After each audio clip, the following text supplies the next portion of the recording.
Hello, this is Tom, aka Gedeon, here for Tabletop Tap Room. We are doing the Satanic Panic again. This is our third video on the topic of the Satanic Panic. Second video in this series. The first was the foundations of the Satanic Panic. And now we're going to look at the high water mark. We're going to take this right to the high water mark of the Satanic Panic, right into the very beginning of the 90s. And maybe call a few balls and strikes along the way on some people. And so that's just the topic for this video. The third one will be the legacy of the Satanic Panic. There might be some last gasps in other countries and out of the way places for the Satanic Panic going on. And I will do more of the calling individuals out maybe in that video. It's wow, a heavy topic because I've received a lot of comments, and then I've had some private communications, and then, oh, you should watch this video. And I'm like, oh God, I need a gallon of bleach to pour through my brain after watching that video. Just topically, the video was, oh, geez. And I had to pursue some other news. I had to get on Pacer and run down some legal cases. It's just, you get into the topic of child abuse. It's bad. It's ugly. It can get ugly. It can get ugly quick. And just stuff you don't even want to think about. But we're going to try to keep this PG to PG-13 in content. If I fail, I apologize. But I think I've got a good handle on just covering the facts of what's going on and not get salacious. We definitely don't want to get salacious. Before I get too deep into this, let me just say thank you for watching the video. Thanks to my subscribers. You guys are great. And don't forget that like, subscribe, and bell icon. Help me build the channel. And if you think about it, if you feel so inclined, leave a comment. Helps with the algorithm and YouTube. Because I'm just still small potatoes, but I do appreciate the support and the positive comments from people, and even the negative comments that I don't agree with. So let's move right along.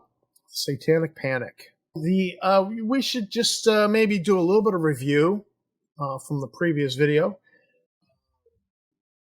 We had three foundations that were some movies that depicted ritual, satanic, cultic involvement that really got into the popular consciousness and festered there like an infection. You had cults that were was coming to light that these different cults had abused children sexually. So there was a rising anti-cult movement. There was a rising political involvement movement amongst religious organizations, not necessarily churches. Because one of the things that I did note was that there were a lot of church organizations, religious organizations that wanted to be more politically active, but a lot of churches were like, no. Render unto Caesar the things that are Caesar. Render unto God the things that are God. The church should not be politically active. And so a lot of churches took that stance. And a lot of the political activism was by religious organizations or people who were overtly religious and were not shy about that, were politically active, which is their right as an American citizen, to be certain. So you head into all of this rising consciousness of the need to protect children, that child abuse was a thing. We then entered the 80s, and we got a book written.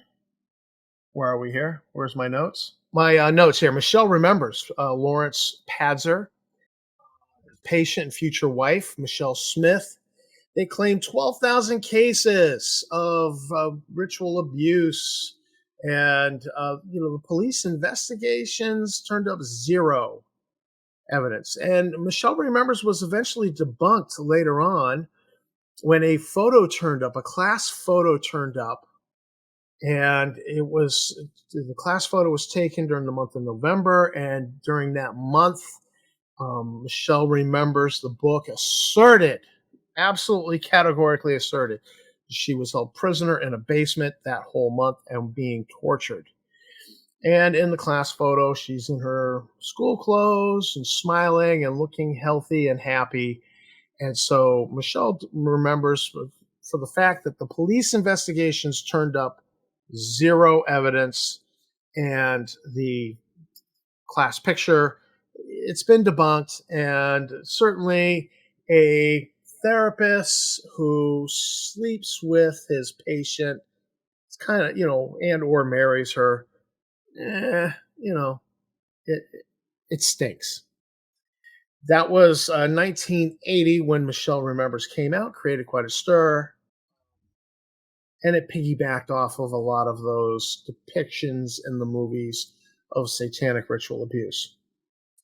The 1981, Rona Jaffe writes Mazes and Monsters, inspired by incomplete news coverage of James Dallas Egbert's attempted suicide.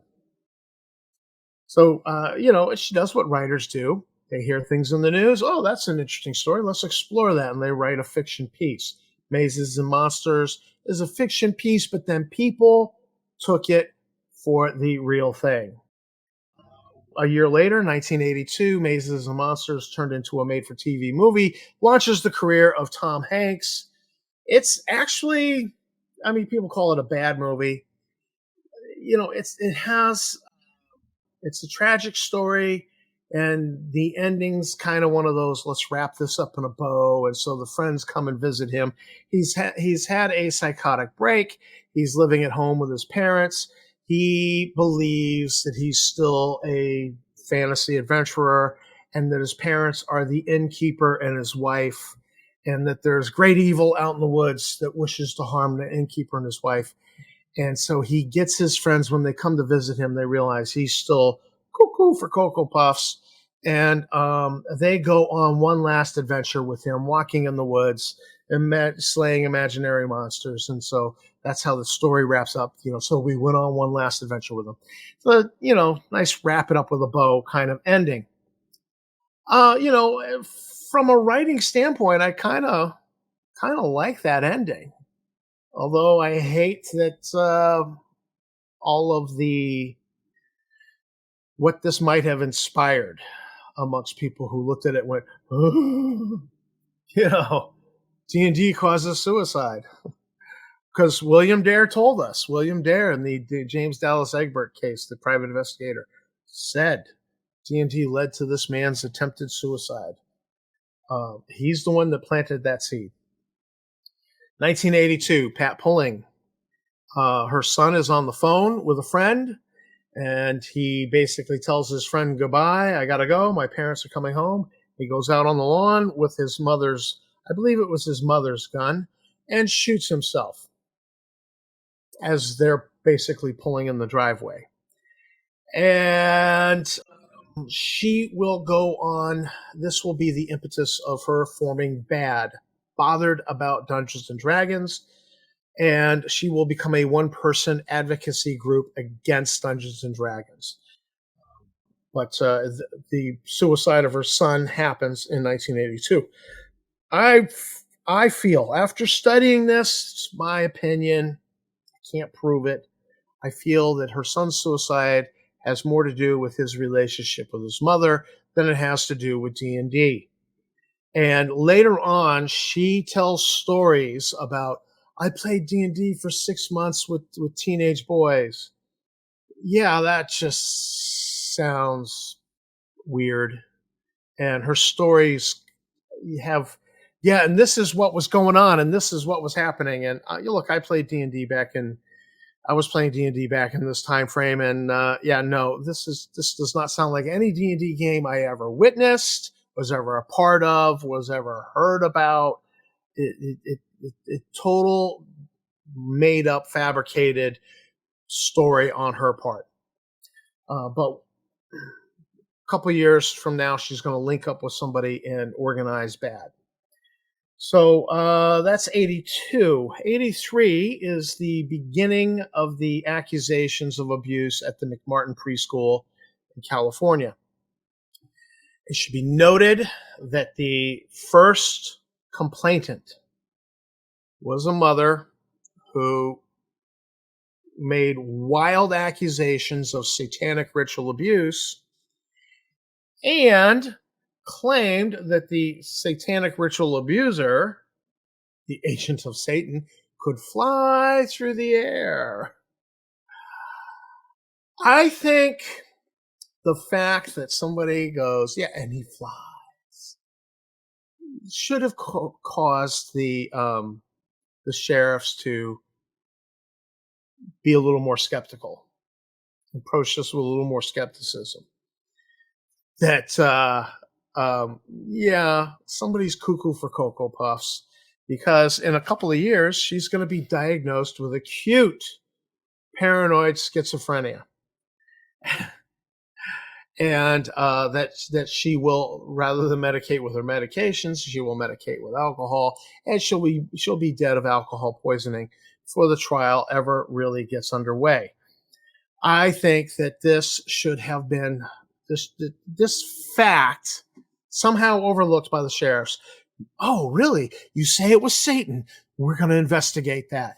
No, she's telling you the guy flies through the air.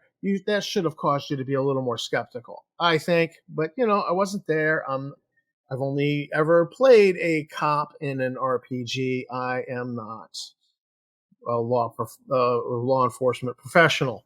But that fact just kind of makes me go, wow. So that's the 1983. 1983 should also be noted that the National Center on Child Abuse and Neglect, NCCAN, had a budget of $1.8 million. But in the wake of the McMartin preschool scandal, Nee McFarland, a social worker in the McMartin investigations, testifies before Congress of children forced to watch ritual butchering of animals, and Congress doubles the spending on child protection programs. And the National Center on Child Abuse and Neglect, their budget goes from $1.8 million in 1983 to now 1984. It's now $7.2 million. And while we're on this topic, 1985, it will go to 15 million. So, yeah, social workers are testifying to Congress. We need more money. Congress is giving them more money. Then we need more money. Nobody goes, no, thanks, we got enough. So, I don't know. They're telling crazy stories, scaring Congress. Congress opens up the purse strings. And some of these stories that came out of the McMartin preschool are just absolute craziness. Like, children were being flushed down toilets to a basement room where they were tortured and sexually abused.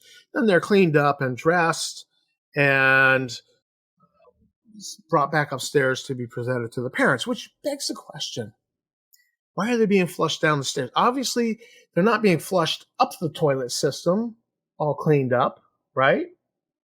So they're being brought up. How are they being brought up? They must be brought upstairs, elevator, something, secret passages, doors, I don't know. Somehow they're being brought back upstairs. So why were they flushed down the toilet in the first place? Because, I've worked in the plumbing trade, and the pipes that connect to a toilet is a 3-inch drain pipe, 3-inch PVC. How do you flush a child? I mean, stories of children being flushed down toilets should have caused the investigators to go, about that. How many times were you flushed down the toilet? Because I'm pretty sure your head don't fit. And let's imagine it was a 4-inch pipe, because I've been in a commercial building which had a lot of appliances on the waste pipe system, such that because of the number of appliances, the code called for a 4-inch pipe. So we had to expand the pipe to a 4-inch pipe. That would be a really big commercial building. This was not a really big commercial building. Okay, it had a 3-inch pipe. You still couldn't fit a kid down a 4-inch pipe. Anyways, it just the craziness of these stories really makes you go, Scooby, this is just crazy talk. So, to a certain extent, I have to wonder if the social workers and psychiatrists that were testifying before Congress of how bad it was weren't motivated by the fact that suddenly Congress is throwing money at them. We got to tell even bigger stories, because it's money. It's almost like there's a money motive. It's I have to ask the question. I don't know the answer to the question, but I got to ask the question because I'm skeptical. Nia McFarland, social worker, McMahon case. Okay, yeah. So, 1984, psychiatrist Roland Summit is at a conference in the wake of the McMartin trial, says that satanic ritual abuse is a conspiracy that included anyone skeptical of it. I must be a co-conspirator now because I'm skeptical. I've been skeptical of it a long time. But anyone who is skeptical, anyone who questions it, how dare you question it? You are part of the conspiracy. You are part of Satan's minions. So says a psychiatrist. Because, psychiatrists, they're wicked smart people, right? Yeah, sure. 1985 comes around, and James Dallas Egbert has passed away now. He has successfully committed suicide. William Dare had promised him not to reveal the truth about what happened with him. But now the kid's dead, so why not?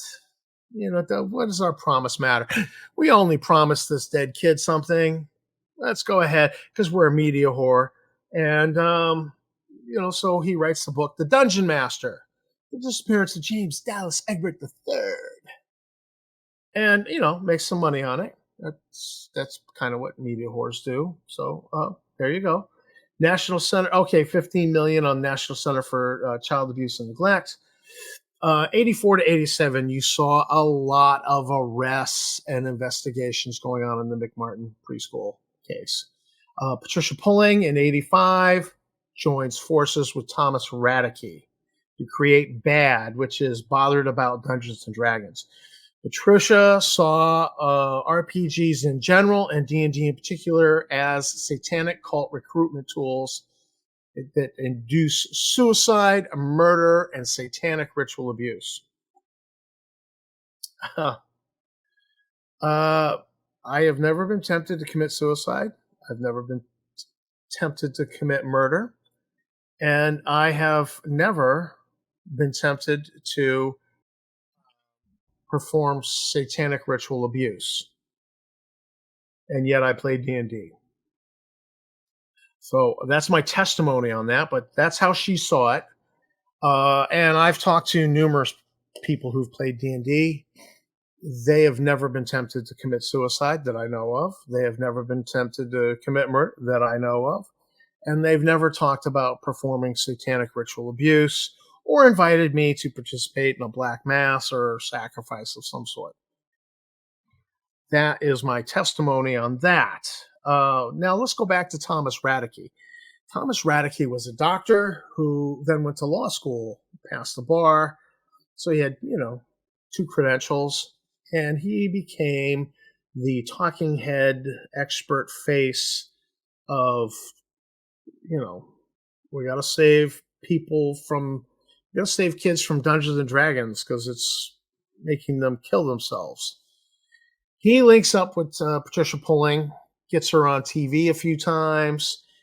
He's a talking head for TV shows. And he is a liar. This man was misrepresenting his credentials. He had an associate, I think it was an associate professorship at a university hospital. And he used that to claim that he was a college professor at that university.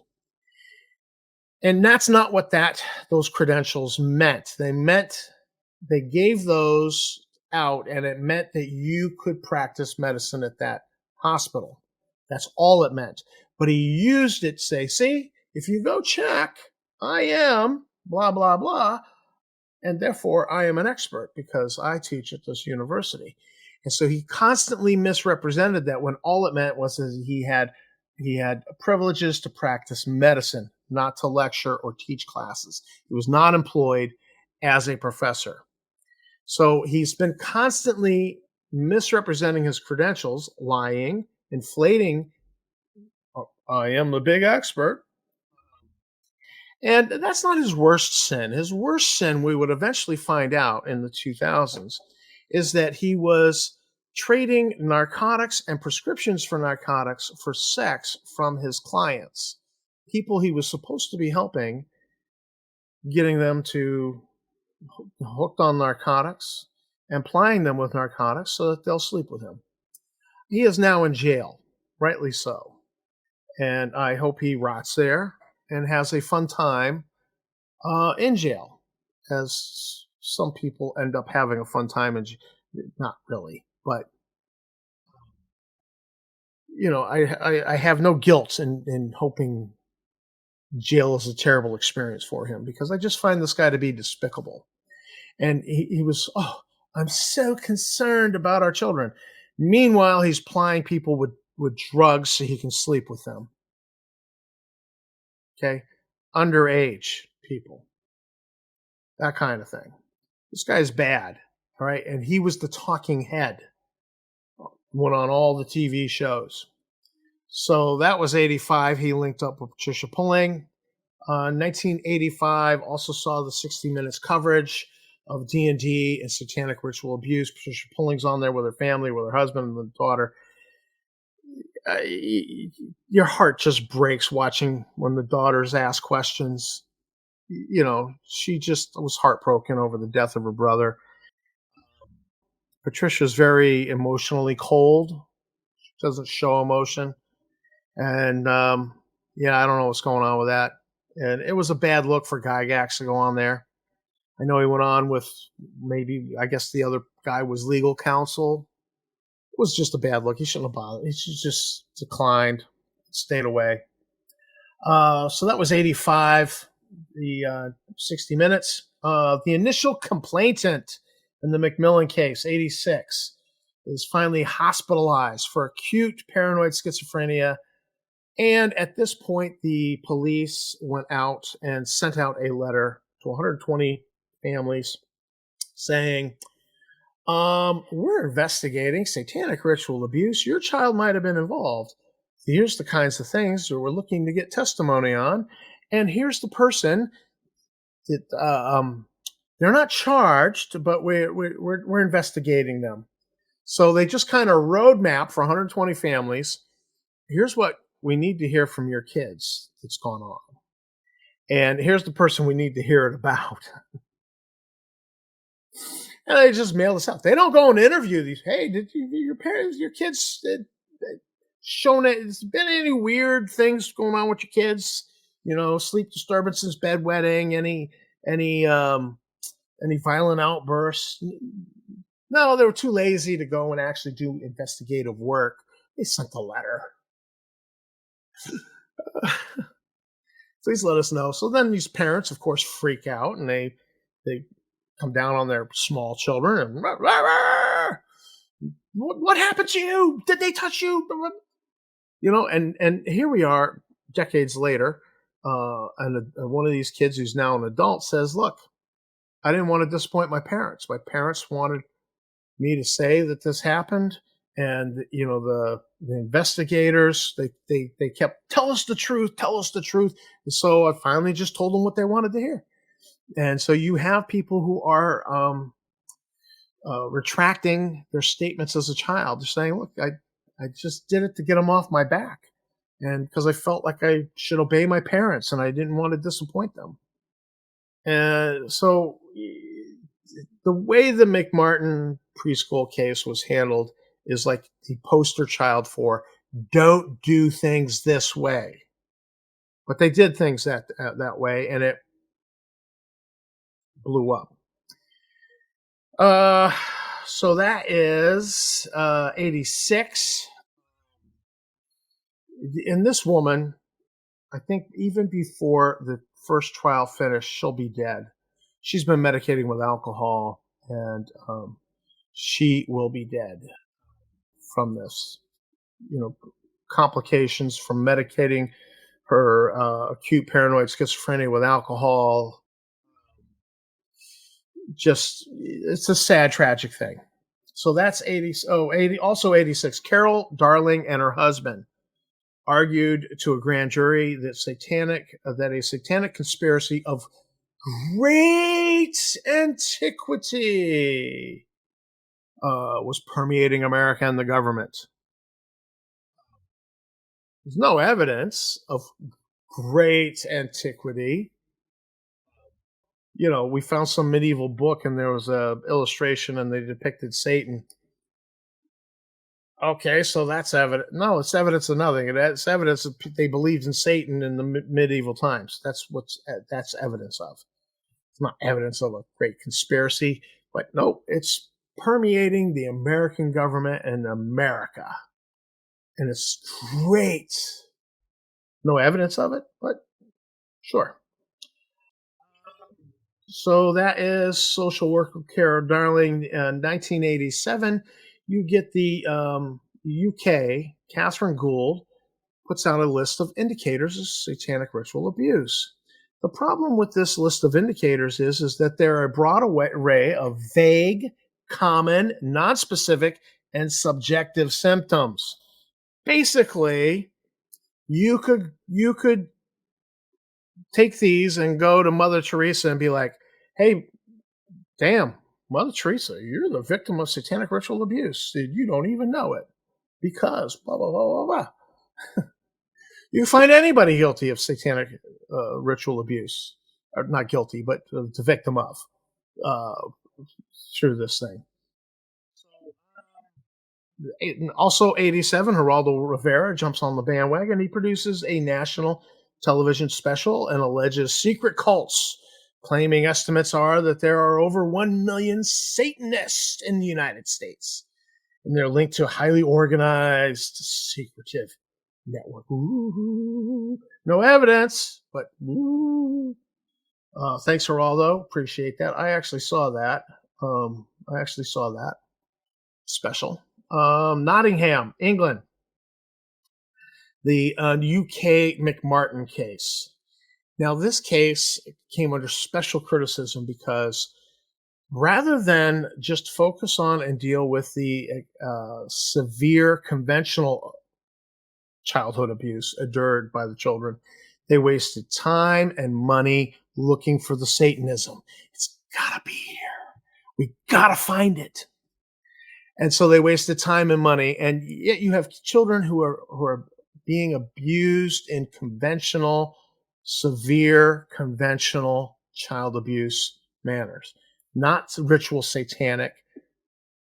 Yeah, it's just so that came under special scrutiny because the investigators and the social workers perseverated on there must be Satanism. We are gonna find Satan. So the late 80s saw satanic ritual abuse springboard to Canada, Australia, United Kingdom, New Zealand, Netherlands, and Scandinavia. And part of the problem here is that you would have social workers would come to a conference in America. There'd be a presentation on satanic ritual abuse. They go back to their country. What do they find in their country the next year? Give you 3 guesses. First 2 don't count. Ding, ding, ding. Yes, satanic ritual abuse. And I think part of what is going on with this, or maybe all of what's going on with this, is the same thing that went on with the chupacabra. say chupacabra. If you don't know what the chupacabra is, he is a cryptozoological creature like Bigfoot or the Loch Ness Monster. You've heard of those. The chupacabra you may not have heard of because for a long time he was a Puerto Rican resident. The chupacabra is the goat sucker. He attacks goats at night, sucks their blood. And so they'd find dead goats in the morning. And it was blamed on the chupacabra. The chupacabra was imagined as this creature that had 2 arms, 2 legs, and 2 wings, which strangely does not match anything in our, biosphere at all. All creatures are generally 2 arms, 2 legs, or 4 legs, or 2 wings and 2 legs, and even in the skeletons of like mammals in the ocean, they've got front flippers and, the where the legs are, those leg bones are for the tail. So it really goes against the grain of anything we've seen in our biosphere to have 2 arms, 2 legs, and 2 wings. But it's very fanciful. It's very reminiscent of classic depictions of the devil. So it's just not something I would put much credit by. But what happened was in the 90s, a Spanish cable TV station did a special on, unknown creatures. And they covered the chupacabra. And instantly, from the point at which that TV show aired, covering the chupacabra on Spanish cable TV, the chupacabra suddenly was everywhere from Argentina to Colorado. He's probably even gotten into Canada at this point. But anywhere there were Spanish speakers who had seen that, suddenly the chupacabra is seen. Now, this is not to diss Spanish speakers for seeing the chupacabra, because when I was a kid, there was a Bigfoot special on TV I watched it right in this house. And then I went out in the backyard and I stood in this property, backyard, at the edge of the woods and stared into the woods for 25 minutes. And then around 20 minutes, after about 20 minutes of staring into the woods looking for Bigfoot, I saw a shadow pass between 2 trees. Now, the funny thing is the shadow didn't come out the other side of the tree, and that tree was kind of narrow. It's too narrow for something as big as Bigfoot to hide behind. But I saw it as a kid, a little kid. We're talking like kindergarten, first grade. And, very young. I swear to God, I saw a big shadow, Bigfoot shaped, no details, just passed between 2 trees. Now, what caused me to see that shadow? The fact that I stood there for 20 minutes or the fact that I'd seen a TV special on Bigfoot. Okay. One plants the seed. And I think these social workers that came to America, that attended conferences, and these big, scary, satanic ritual abuse presentations are done, and they go back to their country and, oh my God, clutch the pearls. They begin to find it. Okay, especially when you're working with a list of symptoms that are vague, subjective. I'm sorry, you're gonna find it. You're gonna be convinced Mother Teresa's guilty of satanic ritual abuse or something. You will find it. Okay, so that's the late 80s. 89, Pat Robertson does a whole thing on war on children. The media is blamed. Pat Pulling's pulled in. Thomas Radke, all that crap. And Pat Robertson over the years has made hay of TNT causes suicide. Okay, Pat, thank you very much. I'll deal with Pat Robertson more when I get to the 90s. So 1989, psychiatrist R.P. Kluft says thousands of people are being killed a year by a network of Satanists. We don't know who these people are. We don't have bodies. We don't have this. We don't have that. But thousands. And one psychiatrist writing in a psychiatric journal called it the hidden Holocaust. Wow. So July 27th, 1990. Now, I promised the next video would be the 90s, but we're going to go a little bit into the 90s here just to wrap up the height of the Satanic Panic. But July 27th, 1990, the second McMartin preschool trial closes and he's cleared. Meanwhile, the preschool has been demolished. They've dug up the ground looking for those underground rooms, underground tunnels, not finding them. The family, his reputation is destroyed. He's out thousands of dollars in his defense to defend himself and stay out of jail because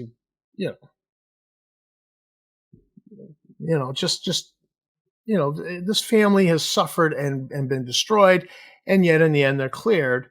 And all of these experts, social workers, psychiatrists, oh my God, Satan!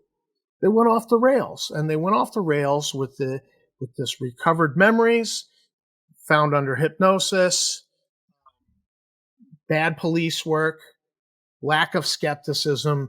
If you're skeptical, you're a part of the conspiracy. Yeah,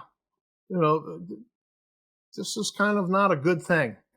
Now, I do want to say one of the unintended consequences of all this concern about child abuse and this focus by social workers and psychiatrists on it was that during the 80s, you began to get mandated reporting. Comes out of this environment. So one of the unintended consequences of the Satanic Panic is we now have mandated reporting.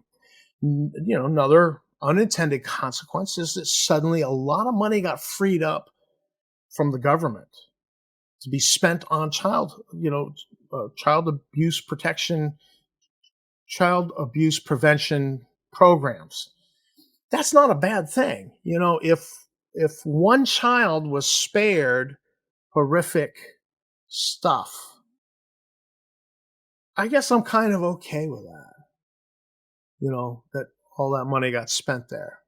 But I think maybe many children benefited from that. So, that's an unintended consequence of the Satanic, or maybe it's an intended consequence of the Satanic Panic.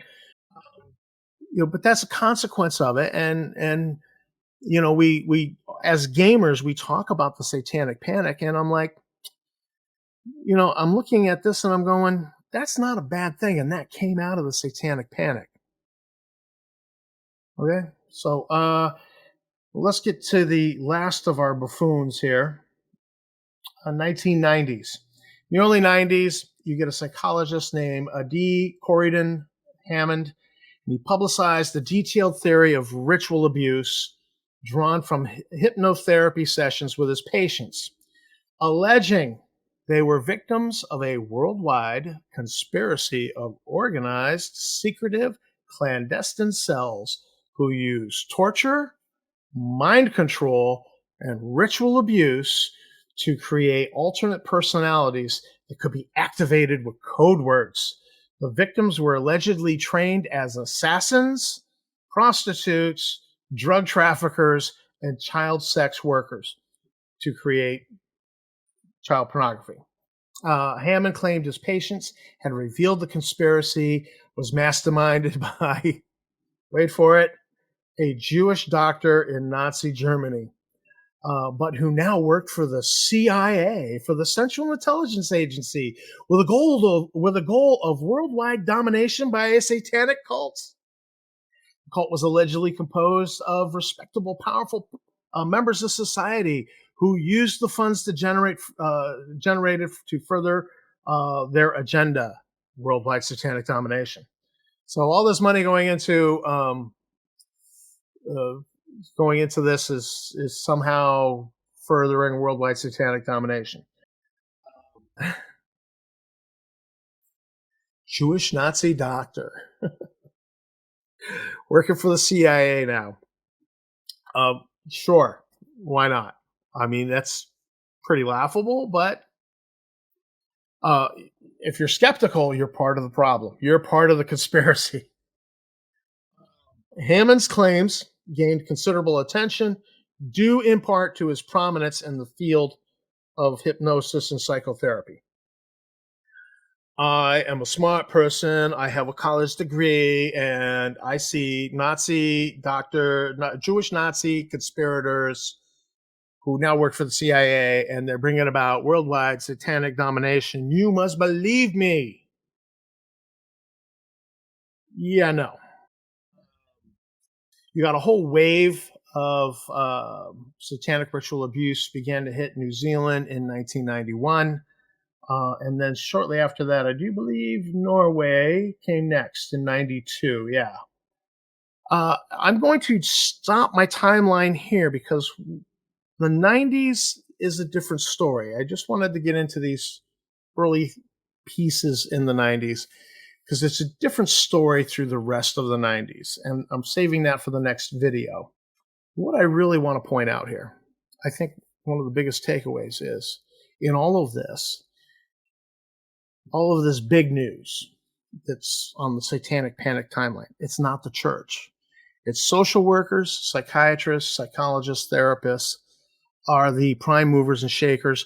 Law enforcement screwed up in the McMartin case. Yes, they did. But they're not really a big part of the story. Government's part of the story, but they're just reacting to the experts, social workers, psychiatrists, psychologists, and releasing funds. The primary movers and shakers in all of the story are the social workers, psychiatrists, therapists, people like Thomas Radke. Pat Pulling's kind of a civilian, just a one-person dynamo pushing these, bad, bothered about Dungeons and Dragons, personal vendetta. This links to a very painful episode in her life, but for the most part, the bad actors in this are amongst social workers, psychiatrists, therapists. We got to call it the 80s. They get the black eye. They get the black eye in this. Now, the story for the 90s, they're going to be the ones pushing the turnaround. So, to a certain degree, they do redeem themselves. And we'll look at in the next video, we'll look at the story of the 90s. Some funny things that happen there that I think are funny. My funniest, for me, the funniest part of the 80s is that you had this psychiatrist saying it's a Jewish Nazi doctor now working for the CIA is at the head of this, pushing this satanic cult, world domination by Satan. I mean, I couldn't make that crap up. It's just, well, all right, of course, what's going to be a Jewish Nazi doctor because, yeah, I mean, there were so many Jewish Nazi doctors. I mean, come on. Anyhow,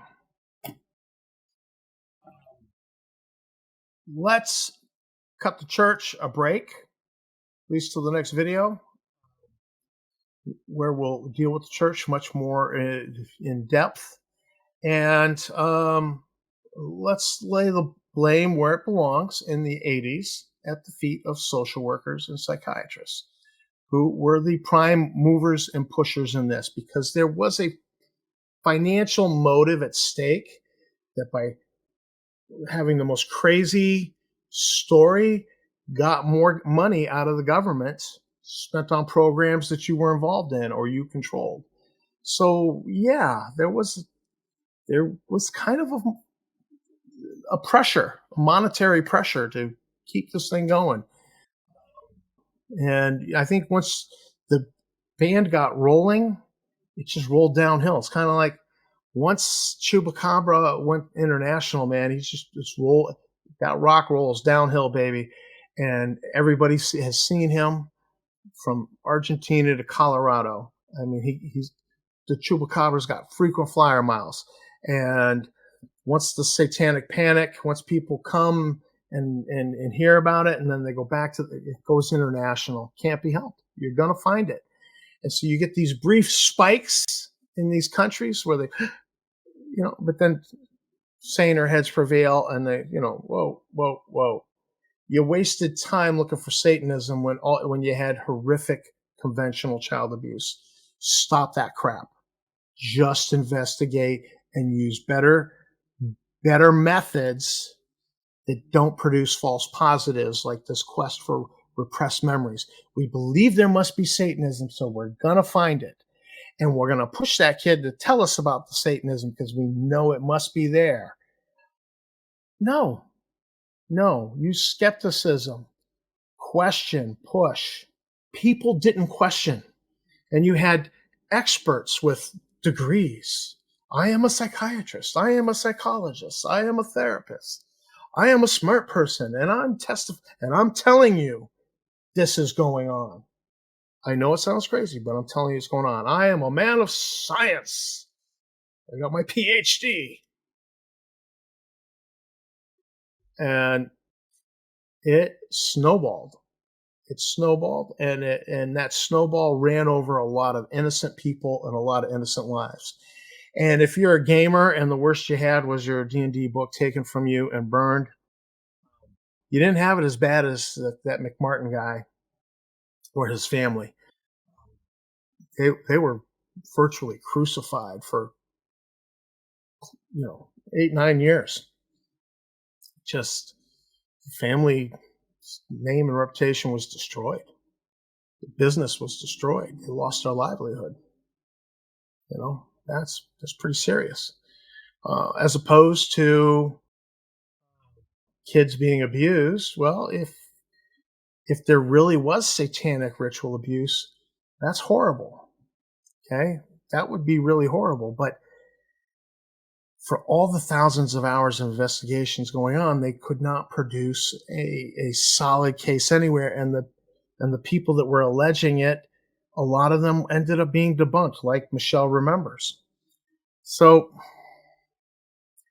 it was this blip that happened, and it had some foundations. We talked about those in the previous video, and I think we have to lay the guilt and the blame at the feet of the real movers and shakers. And it was not the church, although the church did carry it on, and we'll talk about that in the next video. So this is Tom for Tabletop Tap Room. I invite your comments.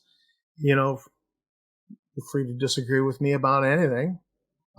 It's free world, and I believe in free speech. So yeah, unless you're a troll just causing trouble, that's a comment I might delete. But by and large, I will read your comments, and I will probably 90% respond. Every once in a while, there's a comment I don't know what to say in response to it, so I press the period, and then I hit return, and then that gets it out of my queue of comments to be addressed. Every once in a while, you'll see me do that. But by and large, I do try to respond to all comments. And I do invite your comments because this has been a journey. It's been a journey redoing this research on the Satanic Panic. And I do appreciate everyone's comments, even the ones I don't 100% agree with. I do appreciate the perspective you brought. So thank you. And again, thanks to my subscribers. Like, subscribe, bell icon, the deal. And keep on gaming. And please do it with a little bit of sanity, a little bit of skepticism, a little bit of love and welcome to everybody. Let's not be mean to each other.